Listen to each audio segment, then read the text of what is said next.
పవన్ కళ్యాణ్ గారి అభిమానులకు మరియు సోషల్ మీడియా వినియోగదారులకు ఒక ముఖ్యమైన హెచ్చరిక.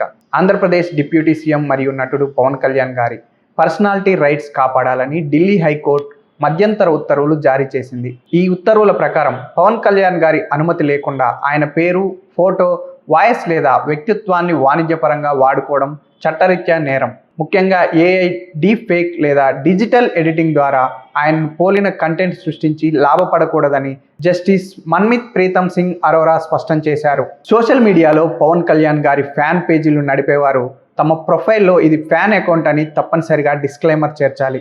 అలా చేయని పక్షంలో ఆ అకౌంట్ను నిలిపివేయాలని మెటా సంస్థను కోర్టు ఆదేశించింది. అంతేకాకుండా ఆయన అనుమతి లేకుండా ఆయన చిత్రాలతో కూడిన టీషర్ట్లు, ముగ్గులు, కీచైన్లు వంటి వస్తువులను విక్రయించడంపై కూడా కోర్టు నిషేధం విధించింది. పవన్ కళ్యాణ్ గారిలాగే ఇటీవల జూనియర్ ఎన్టీఆర్ గారి పర్సనాలిటీ రైట్స్ను ఉల్లంఘిస్తూ అమ్ముడవుతున్న మర్చెంటైల్స్పై కూడా ఢిల్లీ హైకోర్టు ఇలాంటి ఆంక్షలే విధించింది.